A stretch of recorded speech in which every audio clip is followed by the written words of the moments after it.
सबसे बड़ी जो दिक्कत विवाह शादी में जो परेशानियां आ रही है, वो विवाह शादी की परेशानी सबसे बड़ी यही है।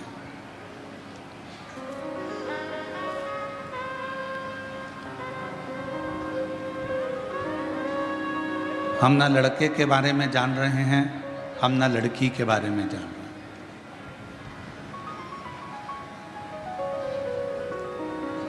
जब विवाह हो जाता है, विवाह होने के बाद फिर पता चलता है कि लड़का कैसा है या लड़की कैसी है।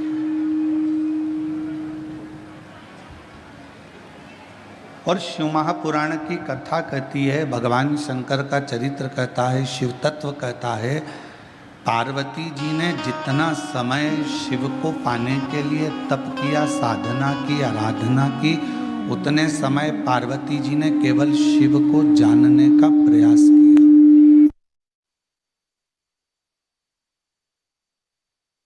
उतना समय केवल पार्वती जी ने भगवान शंकर को जानने का प्रयास किया, शिव को पहचानने का प्रयास किया। क्योंकि विवाह होने के बाद में अगर आप लड़के के बारे में कहीं से खबर उठा रहे हो कि वो लड़का ऐसा है या लड़का वैसा है, या लड़का ऐसा या लड़की ऐसी है, लड़का वैसा, तो वो श्रेष्ठता नहीं, फिर उसकी कोई महत्वता या उसकी कोई मूलता नहीं है।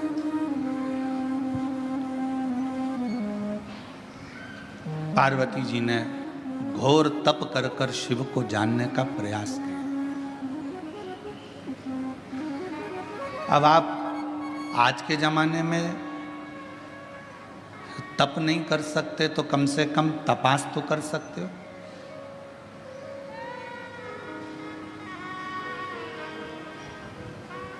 थोड़ा उसके बारे में जान तो सकते हो।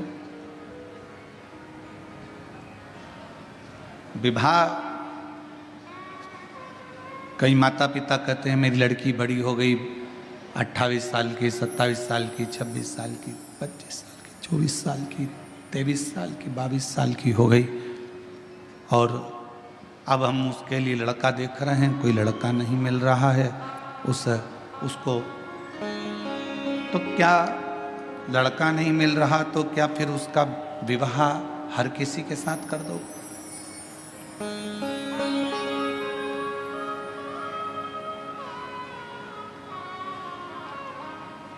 यही की यही लड़के के साथ में भी है। लड़के के लिए लड़की देख रहे हैं, जम नहीं रहा, बहुत प्रयास कर लिया, बहुत प्रयास कर लिया, कोई जमता नहीं, तो फिर क्या हर किसी के साथ में विवाह कर दो?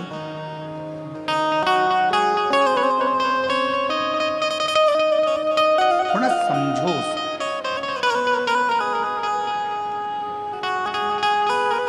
थोड़ा उसके बारे में जानने का प्रयास करो।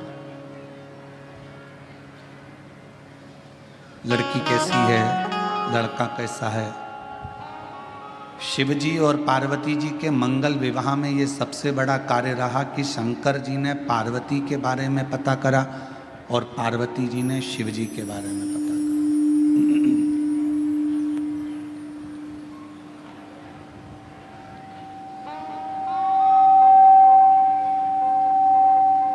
सप्त ऋषियों को भेजा गया, देवताओं को भेजा गया, अप्सराओं को भेजा गया, गंधर्वों को भेजा गया, और सबको भेजने का कारण केवल इतना था कि मालूम कर लें कि पार्वती जी की तप साधना में बल कितना बल।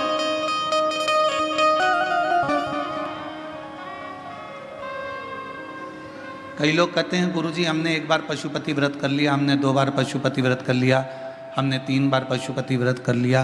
कई बार कहते हैं कि हमने सोमवार का व्रत करा, हमने ये करा, हमने प्रदोष करा, हमने शिवरात्रि करा, हमने प्रदोष करा, हमने ये व्रत करा। इसके बाद भी भगवान हमारी सुन क्यों नहीं रहा?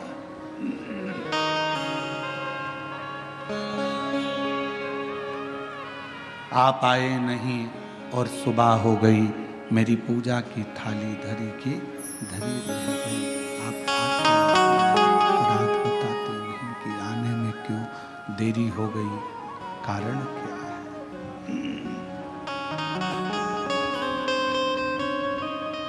क्या गलती हुई है? क्यों नहीं आए? क्यों रह गए? किस लिए नहीं पहुंचे? वह तो मालूम पड़े।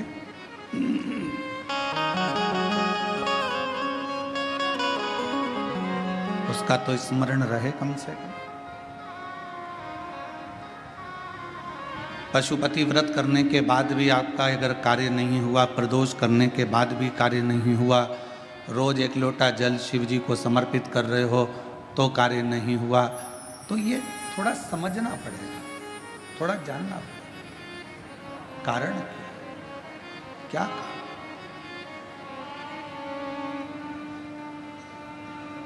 ऐसा कौन सा कारण है कि भगवान आपके करीब में नहीं आ पा रहे?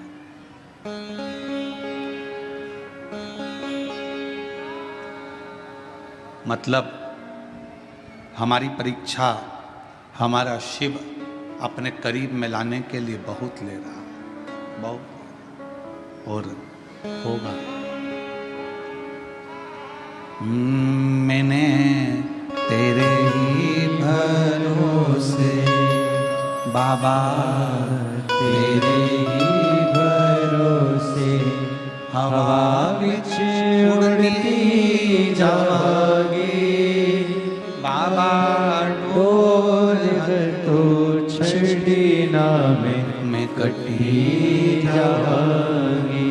भोले मैं तेरी पतन, शंभो मैं तेरी पतन, हवा विच उड़ती जावांगी बाबा, डोर हर तो छड़ी ना मैं कटी जावांगी। भोले मैं तेरी पतन, शंभो मैं तेरी पतन। हमारी परीक्षा हो रही है, उस परीक्षा में एक ना एक दिन पास जरूर हो। लगे रहना शिव की भक्ति में, भजन में, स्मरण में, नाम कीर्तन में, मंत्र जाप में लगे रहना, छोड़ना नहीं। भगवान का नाम, भगवान का मंत्र जाप, भगवान का स्मरण छोड़ना नहीं।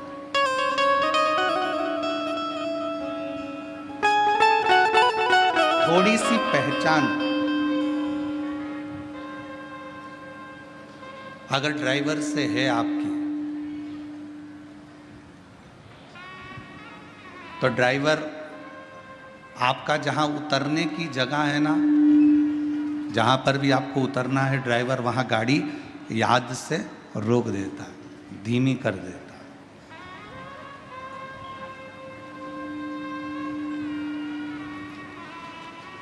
यदि थोड़ी सी भी पहचान आपकी ड्राइवर से है तो ड्राइवर गाड़ी को थोड़ा धीमा कर देगा।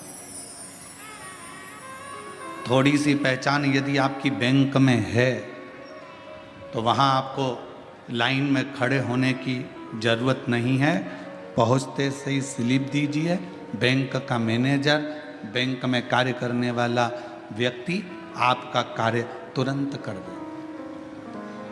थोड़ी सी पहचान ड्राइवर से है तो गाड़ी रुक जाती है, बस रुक जाती है, और थोड़ी सी पहचान बैंक में है तो आपको लाइन में खड़े होने की ज़रूरत नहीं पड़ती। थोड़ी सी पहचान आपकी विद्युत विभाग में है तो वहाँ भी आपको घंटों खड़े होने की ज़रूरत नहीं है।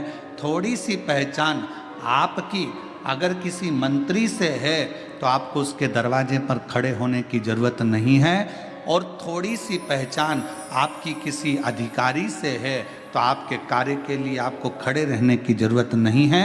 उसी तरह यदि थोड़ी सी पहचान मेरे देव अधिदेव महादेव से है तो तुम्हारे दुख में तुम्हें बहुत देर पड़े रहने की ज़रूरत नहीं। फिर तुम्हारे दुख में, तुम्हारी तकलीफ में, तुम्हारे कष्ट में वो सम्मुखता नहीं, सम्मुख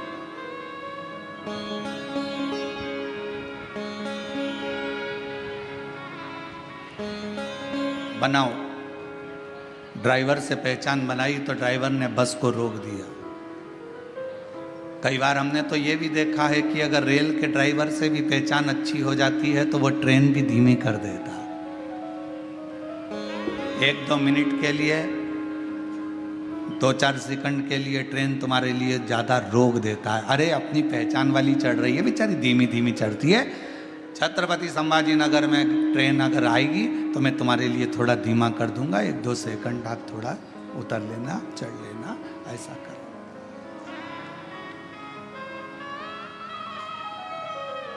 2-4 सेकंड के लिए वो रोक, 2-4 सेकंड। और 2-4 सेकंड के लिए वो रोक दे।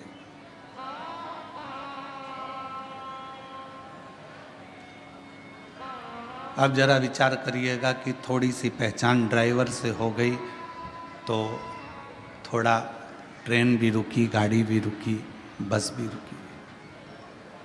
अब थोड़ी सी पहचान यदि आपकी मेरे, और देखो पहचान वाला विषय है,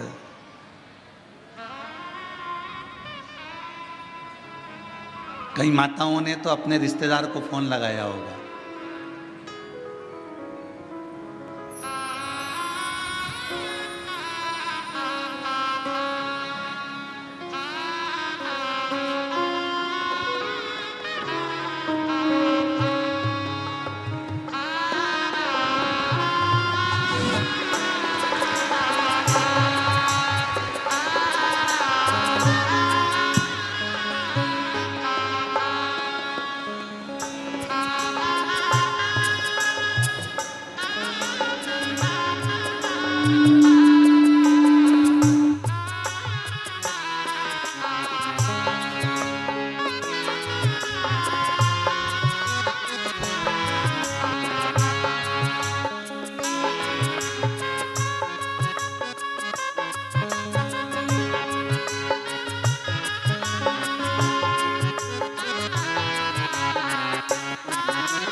यदि थोड़ी सी पहचान,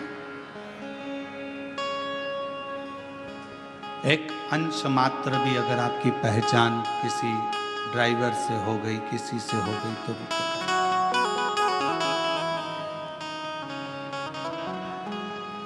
अब किसी की पहचान जो बाहर रह रहे थे, उनको मालूम पड़ा कि बेजापुर में कथा हो रही है तो बेजापुर वालों को फोन लगाया।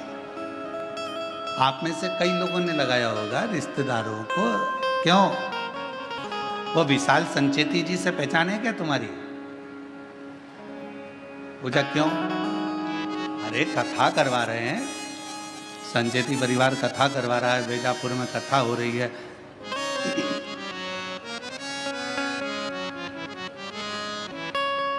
है थोड़ी बहुत पहचान। और विशाल जी से नहीं हो तो जीवनलाल जी से है क्या भैया पहचान? जरा पता करो। उनसे ना हो तो उनके यहाँ पर श्री रविंद्र कुमार जी से पहचान हो, वहां पता करो। उनके परिवार में कोई पहचान हो तो वहां मालूम करो। और इससे अपनी पहचान निकाली गई। क्यों निकाली गई? कि अगर पहचान मिल जाएगी तो थोड़ा आगे बढ़ने, आगे बैठने की व्यवस्था हो जाएगी। पहचान ढूंढी कि आगे बैठने के लिए विशाल संचेती को ढूंढो, उनके परिवार के लोगों को ढूंढो, आगे बैठने की व्यवस्था मिल जाएगी। बस ऊपर भी यही काम होना है। क्यों भैया? तू मुझे जानता नहीं है, मेरी शंकर भगवान से पहचान है, आगे बैठने की व्यवस्था मेरी।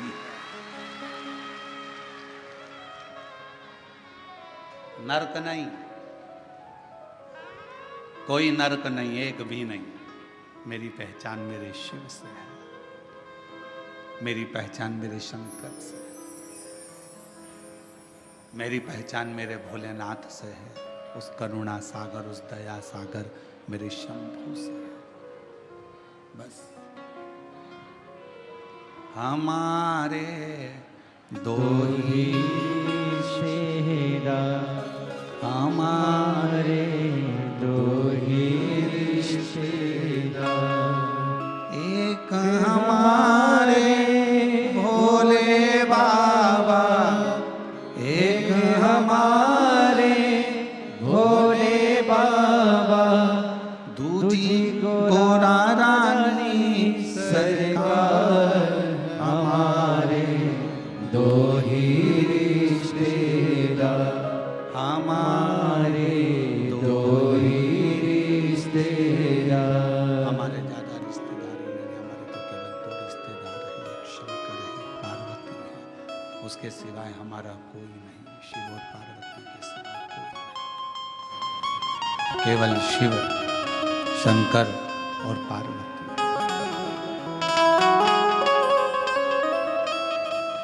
अब कहीं भटकना नहीं है।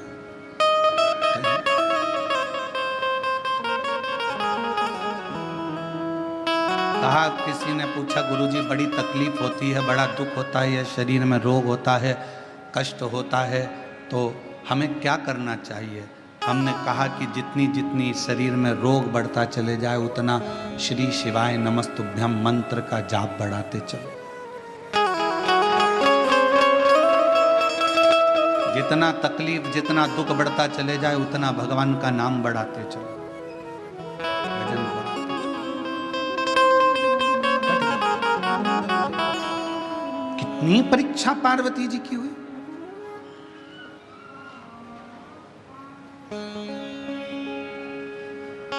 और संसार में अगर जन्म लिया है, मृत्यु लोक में आए हो, ये जगत में अगर जन्मे हो, संसार सागर में अगर आपका हमारा जन्म हुआ है, तो हर पल परीक्षा देना ही पड़ेगा। पहले आप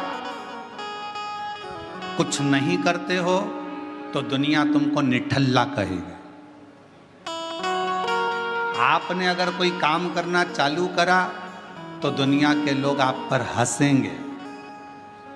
इसके बस का है? इसके पिताजी ने करा कभी जो ये करेगा? पहले काम नहीं करोगे, लोग निठल्ला समझेंगे, ताना देंगे, गाली देंगे, अपशब्द कहेंगे। फिर आप काम करना चालू करेंगे तो लोग आपको फिर कहना प्रारंभ करेंगे कि हंसेंगे। इसके बस का है? हंसेंगे लोग। और जब आप किसी काम को करते करते करते करते उन्नति की सीढ़ी पर चढ़ जाओगे, खूब ऊपर की ओर बढ़ जाओगे, तो फिर लोग जलन रखकर तुम्हारी टांग खींचना प्रारंभ करेंगे, अपशब्द कहना प्रारंभ करेंगे।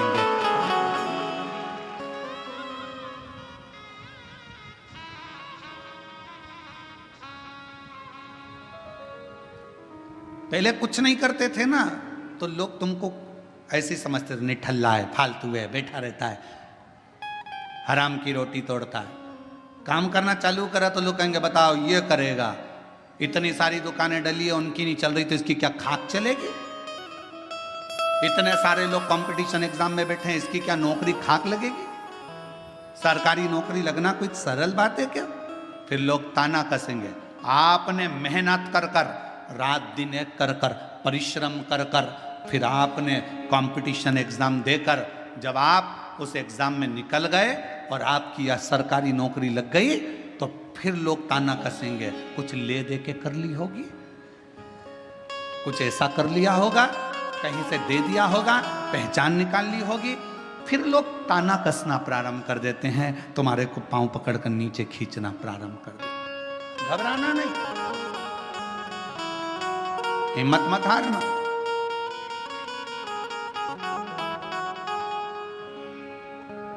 हिम्मत ना, हम तो बाबा के भरोसे चलते हैं, हम तो बाबा के भरोसे चलते हैं। ये दुनिया वाले जलते हैं, ये दुनिया वाले जलते हैं।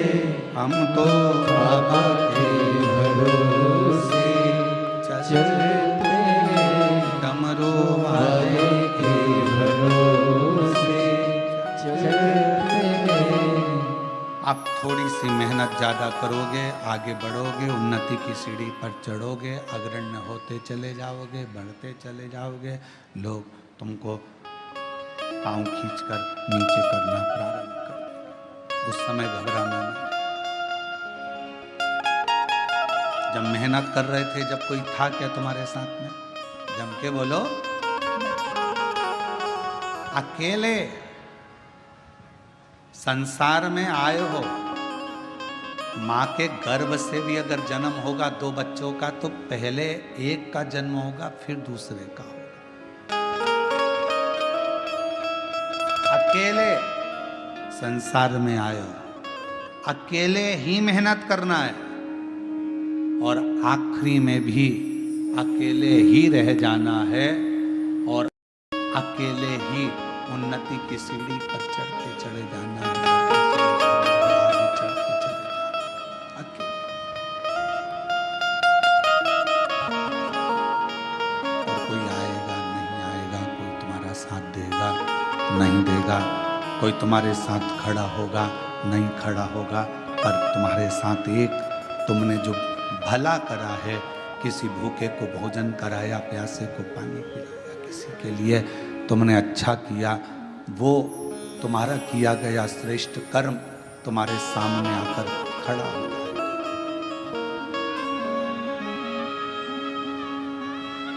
कुछ अच्छा श्रेष्ठ कर्म तुम्हारे सम्मुख में आके खड़ा हो जाएगा। उस समय तुम्हें घबराना नहीं है। एक शिव महापुराण की, बेलपत्र शिव पुराण की एक बड़ी सुंदर कथा आती है। कुर्म पुराण की यह कथा है।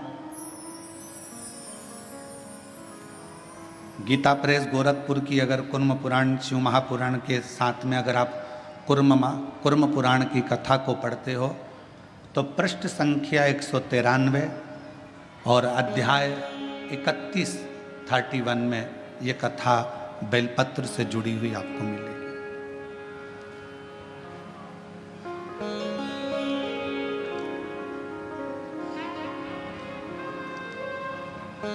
एक कथा आती है,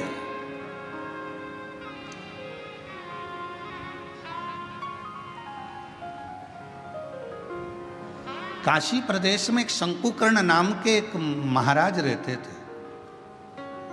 हमने उनको महाराज कहा।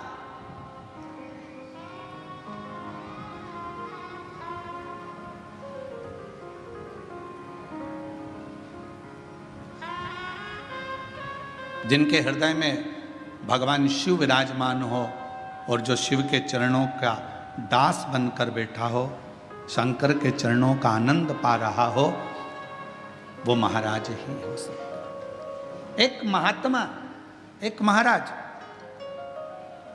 एक बाबा,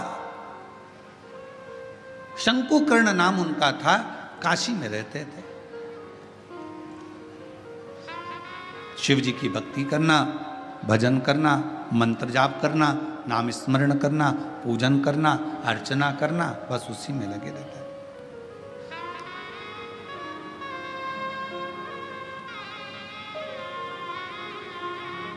अब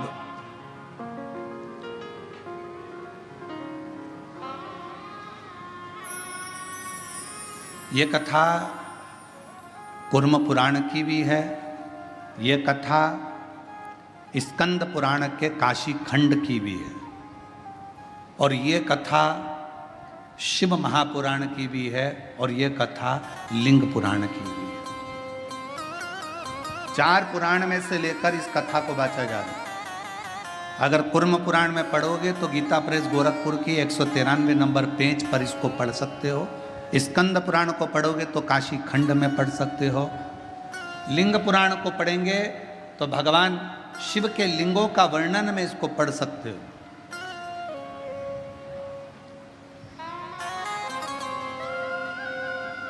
और जितने लिंगायत संप्रदाय के मेरे शिव भक्त यहां पर बैठे होंगे, वो इस कथा को बहुत अच्छी तरह से जानते होंगे। काशी प्रदेश में एक शंकुकर्ण नाम का एक व्यक्ति रहता था। उसको हमने संत की गणना में रखा, हमने उसको महाराज कहा, तपस्वी कहा, साधक कहा, उपासक कहा। एक व्यक्ति रहता था जो शिव की आराधना करता था। हम उसको साधारण व्यक्ति नहीं कह सकते, हम उसको कोई महाराज, कोई तपस्वी, कोई साधक, कोई उपासक कह सकते। वो अपनी भगवान शिव की भक्ति में लगा रहता, भगवान शंकर के नाम उच्चारण में लगा रहता, शिव नाम में, भगवान के नाम में वो हर पल लगा रहता, हर पल। उसका एक नियम,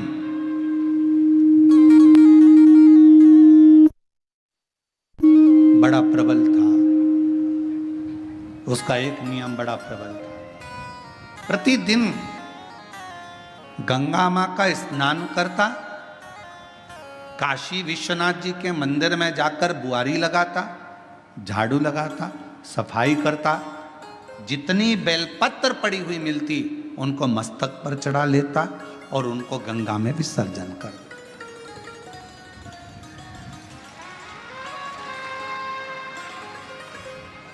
आप सभी को मालूम होगा, सीहोर की विठले सेवा समिति द्वारा एक अभियान चलाया गया था, निर्माल्य विसर्जन रथ। यहां पर भी चला था, छत्रपति संभाजी नगर में भी चला।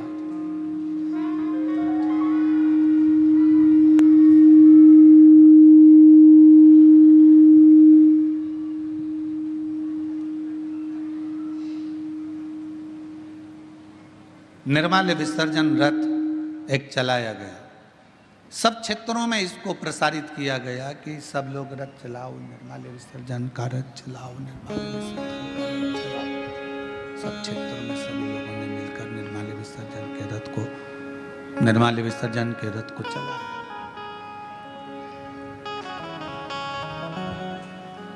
कई लोगों ने पूछा कि गुरुजी, ये निर्माल्य विसर्जन का रथ चलाना कहाँ से उत्तमता है? हमने कहा इसलिए हमने शंकुकर्ण की कथा का स्मरण किया है। 4 पुराणों में एक ही व्यक्ति की 4 पुराण में कथा आना, यह बहुत कठिन विषय है। स्कंद पुराण के काशी खंड में भी यह कथा आना, कुर्म पुराण में भी कथा आना, लिंग पुराण में भी कथा आना और शिव पुराण में। एक व्यक्ति शंकुकर्ण की कथा 4 पुराण में आना और केवल एक ही काम करा है शंकुकर्ण ने। वो काम था विश्वनाथ जी के मंदिर में जितनी भी बेलपत्र चढ़ती थी, जितनी भी निर्माल्य चढ़ती थी, भगवान जितनी भी बेलपत्र चढ़ती थी, जितनी भी निर्माल्य चढ़ती थी, वो सारी बेलपत्र निर्माल्य को भरता, मस्तक से लगाकर प्रणाम कर कर उसे गंगा जी में विसर्जन कर देता।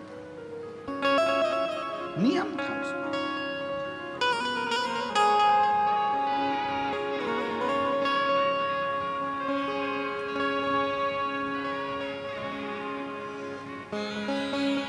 आपसे भी निवेदन है, सुबह सुबह शिव जी के मंदिर जाते हो आप लोग, 1 लोटा जल चढ़ाने के लिए जाते हो। शंकर जी के मंदिर में जो निर्माल्य पड़ा रहता है, इधर उधर अगर कोई फूल पत्ती बेलपत्र सामग्री पड़ी रहती है, उसको उठाकर एक और जब रखो तो उसको प्रणाम करा करो। क्यों? किस लिए? शंकुकर्ण की कथा कहती है, निर्माल्य को उठाकर जो मस्तक से लगाकर प्रणाम कर कर विसर्जन में रखता है, विसर्जन की ओर रखता है, उसके अंदर एक ऐसा बल उत्पन्न हो जाता है कि मात्र वो किसी पर अपनी दृष्टि भी डाल देता है तो प्रेत जीवों का भी उद्धार हो जाता है। वो निर्माल्य में, विसर्जन करी हुई निर्माल्य में इतना बल उत्पन्न होता है हमारा।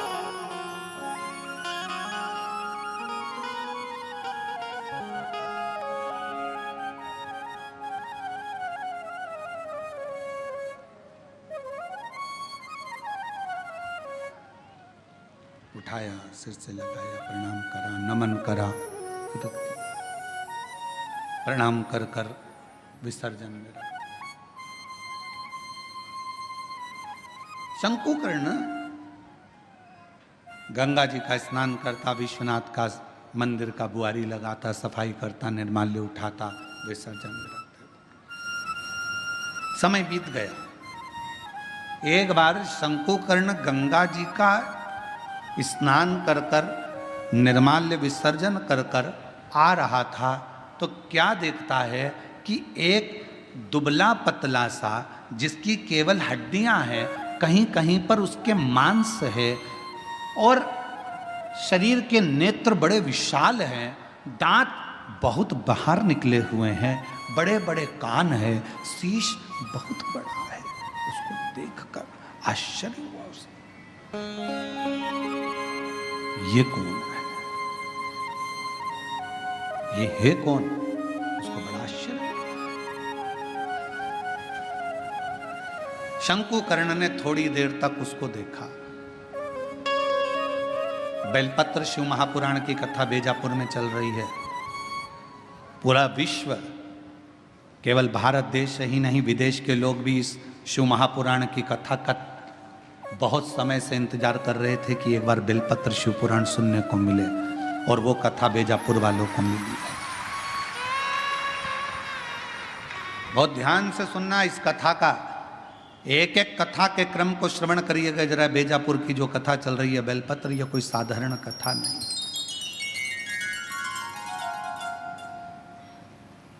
इसको धारण करिए।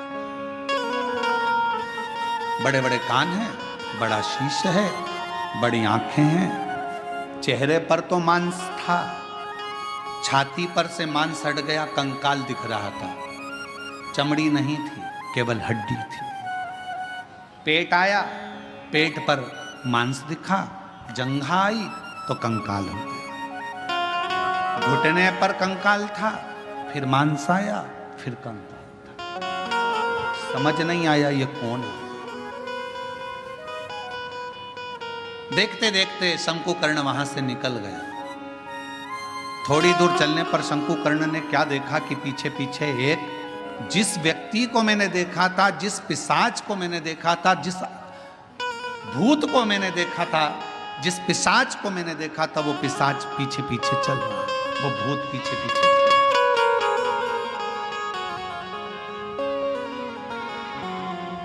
चलते चलते चलते चलते कुछ दूर पर शंकुकर्ण ने पलट कर देखा कि वो पिशाच मेरे पीछे चल रहा। रुक गए, पूछा, प्रणाम कर कर पूछा कि क्या बात है, क्या हुआ, आप कौन हैं?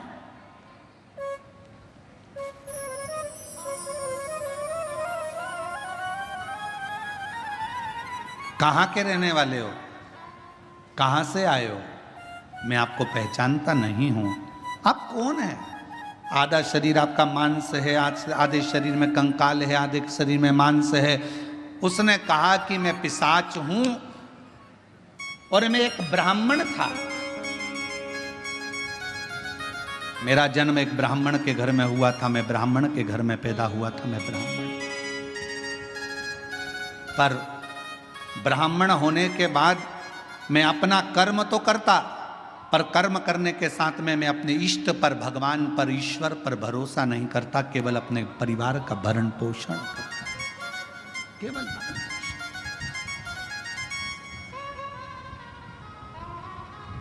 थोड़ा सावधानी रखना। कथा में कई लोग इस कथा को श्रवण कर रहे होंगे तो थोड़ा स्मरण करिएगा इस कथा का। मैं ब्राह्मण कुल में जन्मा हूं, ब्राह्मण कुल में मेरा जन्म हुआ, पर मैं अपने कर्म पर ध्यान न देते हुए परिवार के भरण पोषण के लिए कमाता तो था, परिवार के लिए लाता भी था, पर मैं भगवान पर भरोसा नहीं करता था, विश्वास नहीं था, मैं करता कर्म वही।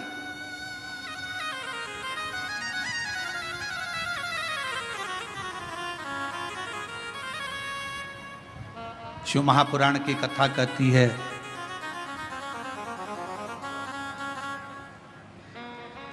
वो कौन सा ब्राह्मण होता है जिस ब्राह्मण के जीवन में कभी दुख नहीं आता? कौन सा ब्राह्मण?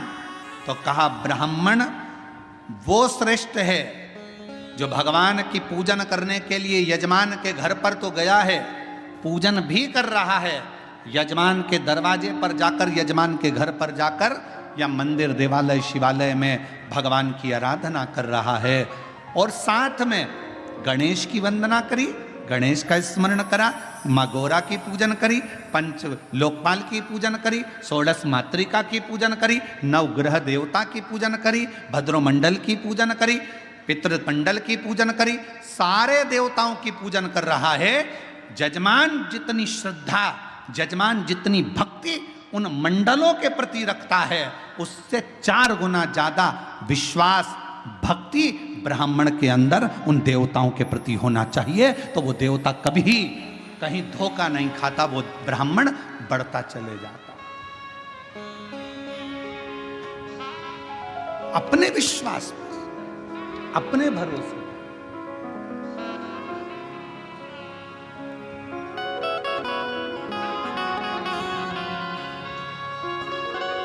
अभी एक वीडियो बीच में हमने कहा भी था, कथा में उसका वर्णन भी किया था कि एक लड़की लड़ रही थी किसी से और लड़ते लड़ते उस छोटी सी लड़की ने, मैं डरती वरती नहीं हूं,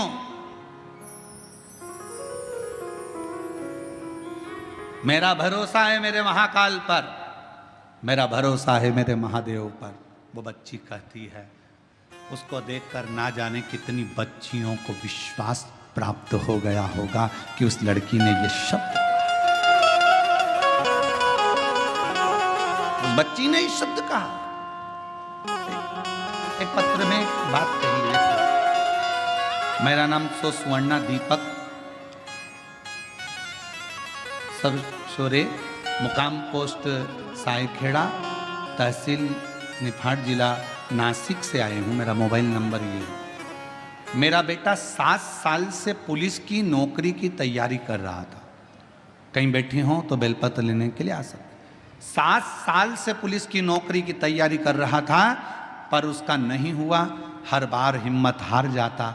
आखिरी में उससे कहा कि तू मेहनत 4 गुना कर, शिव पर विश्वास कर, 1 लोटा जल चढ़ाना प्रारंभ कर, शिव महापुराण की कथा सुन। मालेगांव नासिक की कथा मेरे बेटे ने जाकर सुनी और विश्वास के साथ गया। उसके मन में यह भरोसा आ गया कि मैंने पंडाल में बैठकर कथा सुनी है और मेहनत 4 गुना करूंगा तो मेरा बाबा मेरी नौकरी लगाएगा। और बाबा की कृपा से मेरे बेटे का 2024 में आषाढ़ के महीने में शिवरात्रि पार्थिव का पूजन भी किया और शिव जी की कृपा से आज मेरे बेटे की पुलिस में नौकरी लग गई, जिसका मैं फोटो भी लगा रहा हूं, जिसका मैं फोटो भी लगा रहा हूं। क्या था सामने? एक विश्वास। क्या था सामने? एक भरोसा, एक दृढ़ता।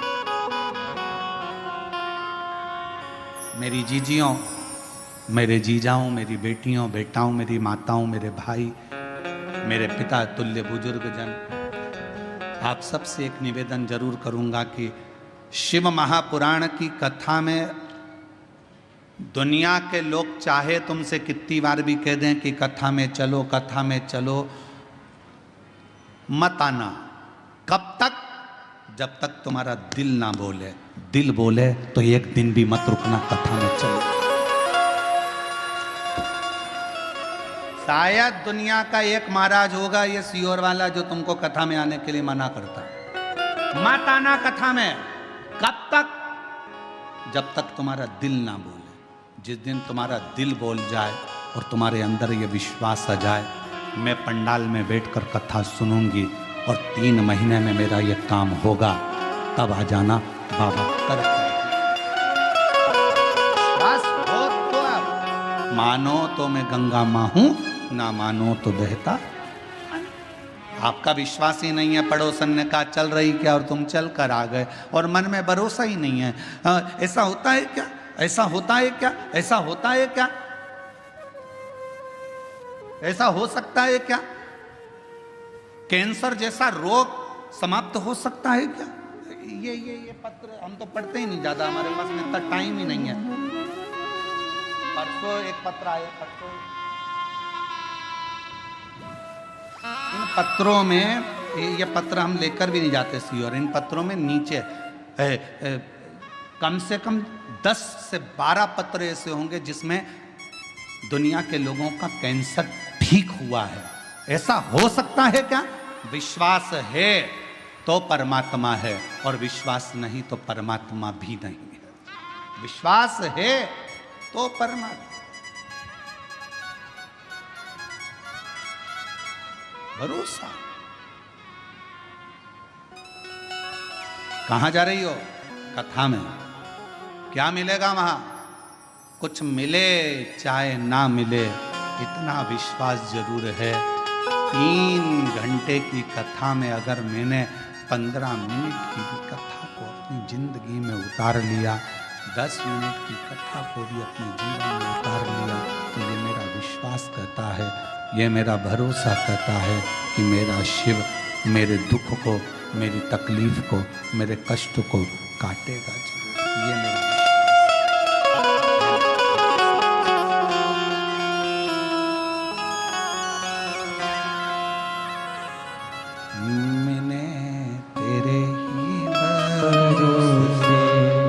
बाबा तेरे ही भरोसे हवा बिच उड़ती जावांगी। बाबा डोर है तो छड़ीना में कटी जावांगी।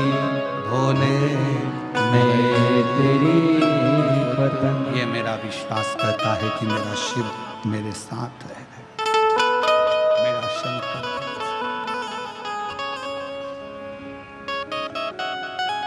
शंकुकर्ण की कथा को तुम कौन हो? मैं एक ब्राह्मण, पूर्व में ब्राह्मण थे, तो फिर ये पिशाच योनि में क्या कर रहे हैं? ये भूत की योनि, ये पिशाच की योनि क्यों? किस लिए? कहा अपने परिवार का भरण पोषण करता था, पर अपने इष्ट पर भरोसा नहीं करता था, विश्वास नहीं था। भगवान भरोसा।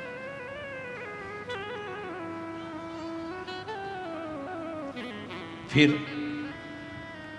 तुम्हारा इष्ट पर भरोसा नहीं था, परिवार का भरण पोषण करते थे, तो क्या तुम्हें इतनी सी बात के पीछे तुम्हें पिशाच की योनि मिल गई?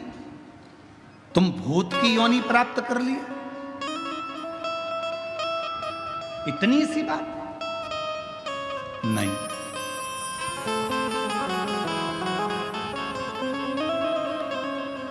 एक बार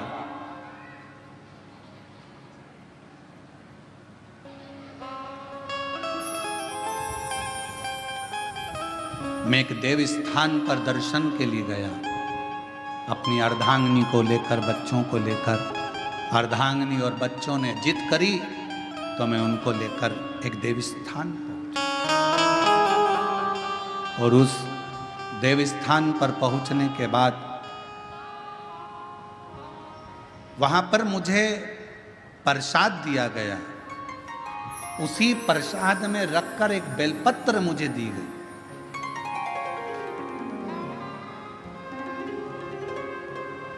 प्रसाद दिया, प्रसाद में रखकर एक बेलपत्र दी। मैंने अपने पत्नी और बच्चों के साथ बैठकर प्रसाद तो खा लिया, पर बेलपत्र को उठाकर मैंने भूमि पर फेंक दिया और मैंने कई अपशब्द अपने मुख से कहे। आखिरी में वो बेलपत्र मैंने अपने पाँव से रोंद दी, उसको पाँव से खूब दबा दिया, मसल दिया।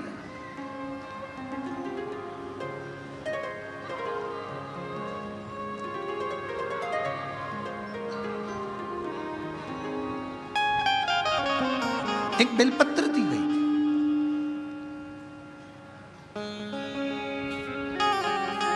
शिव महापुराण की कथा में प्रसाद वितरण नहीं होता। शिव महापुराण की कथा में आपको कोई गिफ्ट, कोई सामान यहां से नहीं दिया जाता। शिव महापुराण की कथा में अगर दी जाती है तो केवल एक बेलपत्र दी जाती है। क्यों? क्योंकि हमारा शास्त्र कहता है, पद्म पुराण कहती है, अग्नि पुराण कहती है, नर्मदा पुराण कहती है, देवी भागवत कहती है, स्वयं विष्णु पुराण कहती है, स्वयं बरहा पुराण कहती है, वामन पुराण कहती है। एक बेलपत्र अगर किसी को दी जाती है तो 1.25 मन सोने के सिंहासन पर बैठे हुए शालिग्राम का दान करने के बराबर एक बेलपत्र का दान माना गया। एक बेलपत्र का दान 1.25 मन सोने के बराबर माना गया है।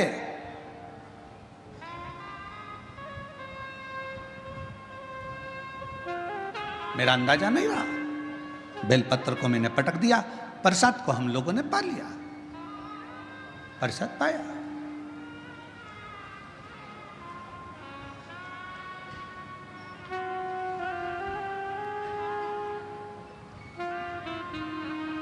पैर को हमने बैठे बैठे अपने पांव से रोन दिया। समय निकला, मेरे प्राण छूट गए, मर कर गया। सामने यम की कैद पर चढ़ा। जिस समय मेरे प्राण छूटे, यम के दूत मुझे दिख रहे हैं और यमराज के दूत मुझे पकड़कर लेकर जाना चाहते थे। उन्होंने मेरे ऊपर रस्सा डाला, पकड़ने के लिए खींचना चाहा, पर उनके हाथों से रस्सा छूट गया। मैं समझ नहीं पाया ये कैसा नजारा है कि यम के दूतों से मैं पकड़ा नहीं पा रहा हूं, यम के दूत मुझे नहीं पकड़ पा रहे, यमदूत मुझे नहीं पकड़ पा रहे। ये कैसा नजारा। मैं जान मेरी बेजापुर की जीजियों जी जाऊं, वो ब्राह्मण कहता है मुझे समझ में नहीं आया, मेरे प्राणों को ऐसे ही जाना पड़ा, बिना बंधन के मैं जा रहा था, मेरे प्राण छूट चुके थे, मुझे लेकर यम की कैद में पहुंचे। तब यमराज तुरंत उसी समय पर यमराज ने चित्रगुप्त महाराज को बुलाया और चित्रगुप्त महाराज को बुलाकर कहा, महाराज जी बताओ, इसकी लेखनी देखो, इसका कर्म देखो और लेखनी देखकर बताओ कि आखिर ना इसे यम हाथ लगा पा रहा है, ना इसे यमदूत हाथ लगा पा रहे हैं। आखिर चित्रगुप्त महाराज जरा देखकर बताओ कि इसको ना यम छू पा रहे हैं, इसको ना यम के दूत छू पा रहे हैं, आखिर ऐसा क्यों हो रहा है। तब चित्रगुप्त महाराज ने कहा, इसने जिंदगी में भले ब्राह्मण के घर में जन्म लिया पर कोई अच्छा कर्म नहीं करा, परिवार का पत्नी और बच्चों में ही रमा रहा, कभी ईश्वर का स्मरण नहीं कर पाया, कभी कोई दान कोई पुण्य नहीं कर पाया।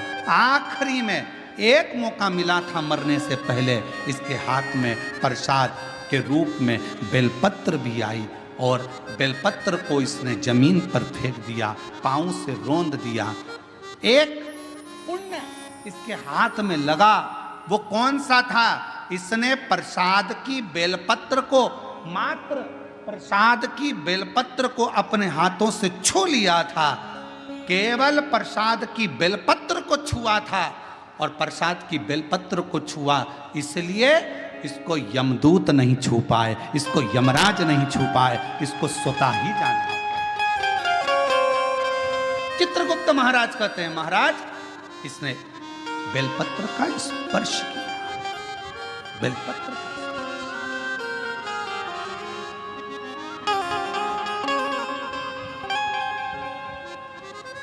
कहा, चित्रगुप्त महाराज इसके पापों की गणना करी जाए, पापों की गणना करी, पुण्य की गणना तो केवल बेलपत्र का स्पर्श।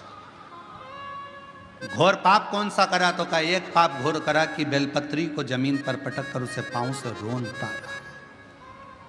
बेलपत्री का कुछ हिस्सा तो अच्छा दिखा, कुछ हिस्सा बेकार हो गया। तो यमदूत ने कहा, यमराज ने कहा, धर्मराज कहते हैं काम करो, इसको भी नरक मत भेजो, ना बैकुंठ भेजो, इसको पिशाच की योनि देकर पृथ्वी पर भेज दिया जाए। पिशाच बने, भूत बने और पिशाच बनकर भटकता रहे। वो पिशाच कहता है कि मैं पूर्व का ब्राह्मण था, पिशाच की योनि में पड़ गया हूं, तुम मेरे पीछे क्यों आ रहे हो, बस मेरे ऊपर कोई ऐसी कृपा कर दो, ऐसी कृपा कर दो कि मेरी मुक्ति हो जाए। एक बेलपत्र का शिव महापुराण की कथा कहती है, भगवान शंकर की कथा कहती है, हजारों अश्वमेध यज्ञ का फल यदि प्राप्त करना है तो जिंदगी में एक बार एक बेलपत्र का पौधा जरूर कहीं पर लगाओ, 1000 अश्वमेध यज्ञ का फल मिलेगा। सर्वतोमुखी यज्ञ का फल प्राप्त करना है तो कहीं पर बेलपत्र का वृक्ष लगा हो तो वहां रोज 1 लोटा जल चढ़ाना प्रारंभ करो, सर्वतोमुखी यज्ञ का फल प्राप्त करो। और यदि सर्वतोमुखी यज्ञ का फल प्राप्त, 1 लोटा जल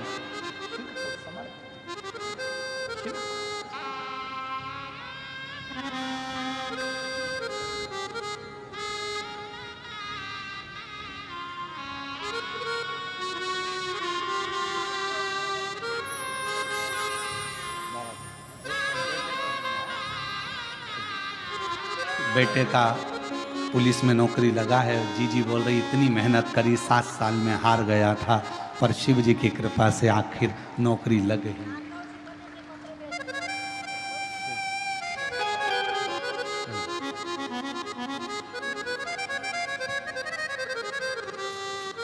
अश्वमेध यज्ञ का फल चाहिए, 1000 अश्वमेध यज्ञ का फल प्राप्त होता है एक बेलपत्र का वृक्ष लगाने पर।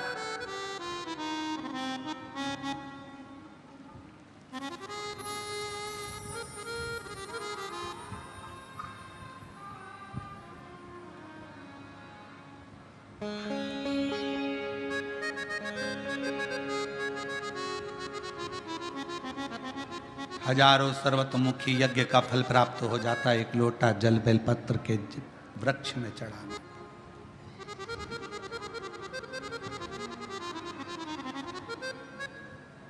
और शिव पुराण की कथा कहती है, हजारों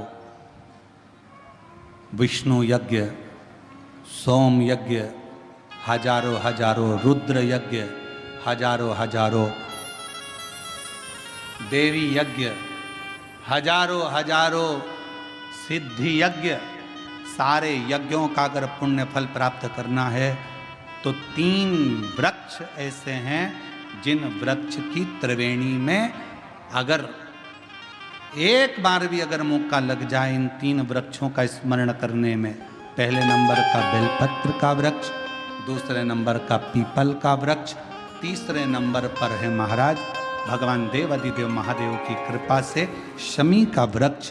अगर कहीं योग से बन जाए, आप रास्ते से निकल कर आ रहे हो, कहीं पीपल का पेड़ मिल गया, जल चढ़ाया, बेलपत्र मिल गया, शमी पेड़ मिल गया, जल समर्पित कर दिया, जल समर्पित करते करते आप अगर कहीं 3 वृक्षों पर आ रहे हो तो हजारों सिद्ध यज्ञ के फल प्राप्त हो।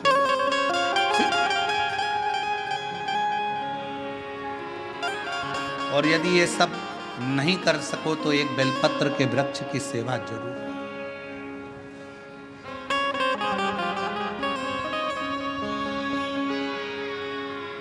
एक संकल्प लो, आप और हम सब मिलकर उसको पूरा करें। सावन के महीने में एक बेलपत्री का वृक्ष जरूर लगाएंगे, ये नियम आप और हम लेकर लगाओगे। जम के तो बोलो, पक्का? बकरी खाए वैसा तो नहीं है? नहीं ना? संभालोगे उसको, प्रयास करोगे ना? ऐसी जगह लगाना जहां तुम उसको देखते रहो, संभालते रहो, उसको बढ़ाते रहो। हमसे ये मत पूछना कि पेड़ कहाँ लगाएं, मंदिर में लगाएं, रोड पर लगाएं, किनारे पर लगाएं, शमशान में लगाएं कि कहाँ लगाएं। जहाँ तुम्हारा दिल कर जाए वहाँ पेड़ लगाना, पर तुम्हारी निगाह में रखना उसको कि वो बड़ा हो जाए, छाया दे, दुनिया का भरण पोषण करे, दुनिया के ऊपर कृपा की छाया लगाओ।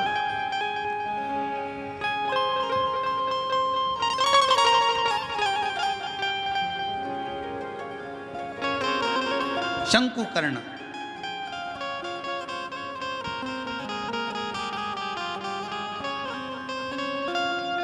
निर्माल्य विसर्जन करते थे प्रणाम कर कर, उन पे शिव की कृपा थी, इसलिए उन्होंने पिशाच को देख लिया। नहीं तो कोई पिशाच देख पा रहा? भूत को कौन देखे, पिशाच को कौन देखे? कहा निर्माल्य विसर्जन करने वाले के अंदर एक अलग से बल उत्पन्न हो जाता है, जो जिस पर दृष्टि दे दे तो उसका कल्याण कर देता है। विसर्जन करने वाले पर इतना बल उत्पन्न हो जाता है कि किसी पर दृष्टि दे उसका उद्धार कर। शिव गुरु से क्या कहते हैं? जब हम शंकर की आराधना करने वाले, शिव की उपासना करने वाले किसी गुरु के पास जाते हैं, तो गुरु जी के पास जाकर हम ये नहीं कहते कि हमारे सिर पर हाथ रख दो। शिव की आराधना करने वाले, शंकर की उपासना करने वाले गुरु से हम ये नहीं कहते कि मेरा कल्याण कर दो। शंकर की आराधना करने वाले शिव गुरु से हम एक बात कहते हैं, गुरु जी बस एक काम करो, हमको एक बार देख तो लो, क्योंकि गुरु की दृष्टि ही मिल गई तो उससे हमारा कल्याण निश्चित। देखो तो वो एक गीत गाया बहुत पहले का, आप लोगों के याद होगा, आ बैठ मेरे पास तुझे देखता रहूं,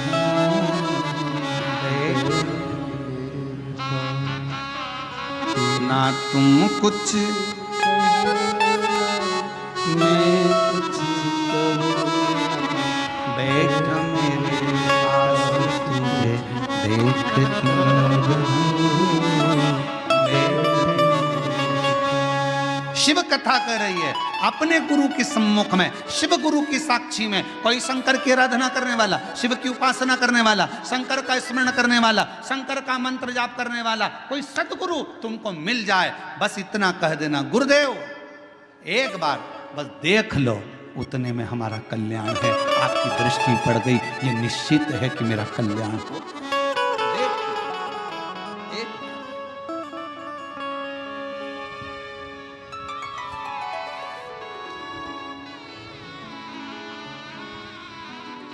बस आ बैठ मेरे पास तुझे देखता रहूं, बैठ मेरे पास, तू कुछ कहे या मैं कुछ कहूँ, तू कुछ कहे या मैं कुछ कहूँ, बैठ मेरे पास तुझे देखता रहूं, बैठ मेरे पास। हम शिव के पास जाकर बैठें, शिव हमें देखे, हम शिव को देखें, उसकी आराधना।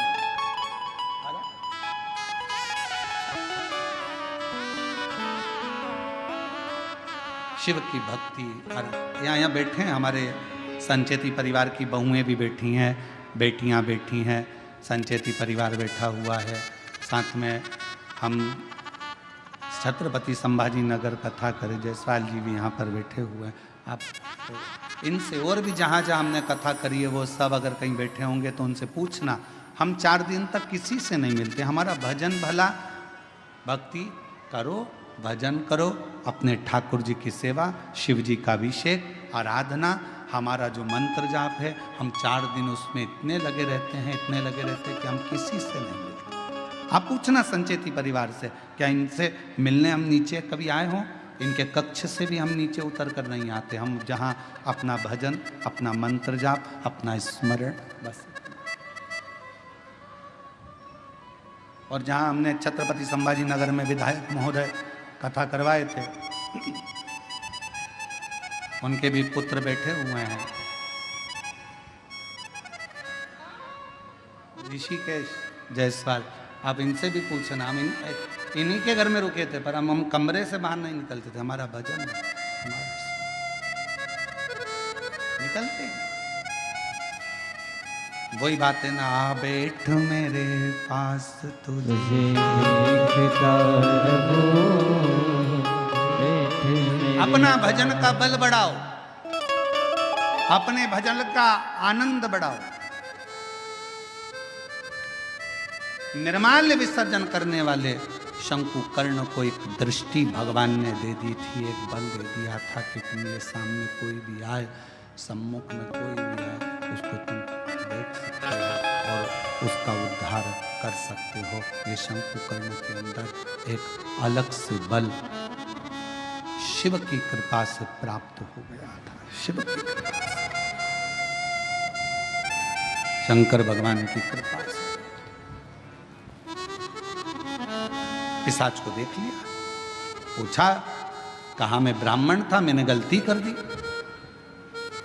बेलपत्र को मैंने जमीन पर फेंककर उसको पांव से रोंदा, इसलिए मुझे पिशाच की योनि मिली। इस योनि से मैं छूटूं कैसे?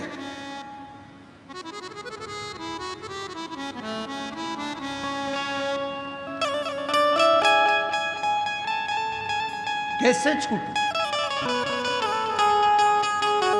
कोई इसका उपाय है?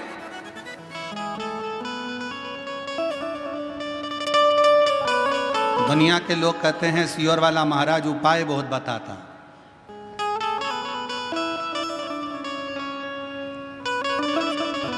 रामचरितमानस को उठाकर देखिए, जब दशरथ जी के घर में संतान की प्राप्ति नहीं हुई तब उन्होंने गुरु जी के पास जाकर उपाय पूछा था कि कोई उपाय बताओ। हमारे यहाँ की पूरी पुराणों में यही लिखा है कि उपाय तो हमारी एक एक पुराण में लिखा है।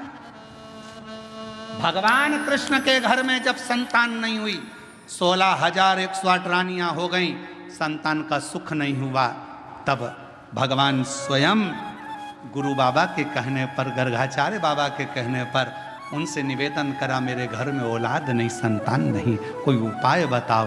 कहा एक एक रानी के साथ में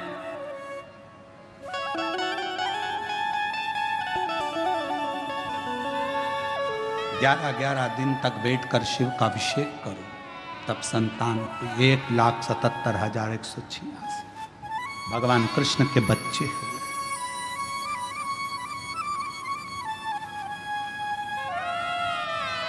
लोग कहते हैं सियोर वाले महाराज जी उपाय बताते रहते हैं। उपाय क्यों ना बताएं? हमारी पूरी पुराण उपाय में, पूरी शास्त्र हमारे उपायों में।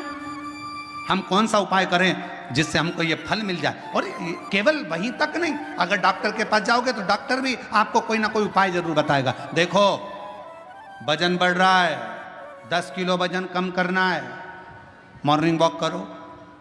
उपाय बताया कि नहीं बताया? वजन बढ़ रहा है, शाम का खाना सोने से 2 घंटे पहले खाओ, वजन बढ़ रहा है। बोलो डॉक्टर ने उपाय बताया कि नहीं बताया? डॉक्टर ने कहा रात्रि के सवेरे का खाना डट के खाओ, पर रात्रि का खाना हल्का खाओ।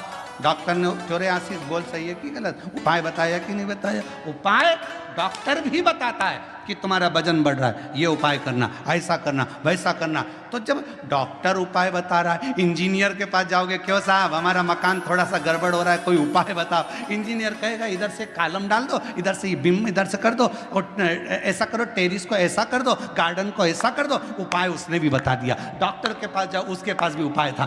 फिर पहुंचे टीचर के पास, सर अगर मुझे अच्छे नंबर से पास होना है तो कोई उसका उपाय बताओ। टीचर ने कहा देखो टाइम टेबल बनाओ, अपने टेबल पे चिपकाओ, इतनी बजे ये करना, इतनी बजे ये सब्जेक्ट पढ़ना, उतनी बजे ये सब्जेक्ट पढ़ना। टीचर ने भी उपाय बताया।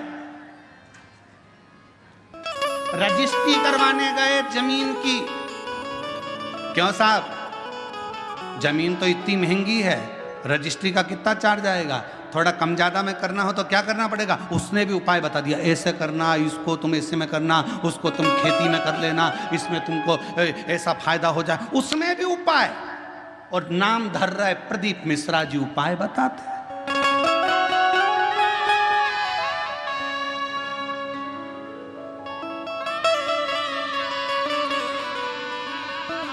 सब दूर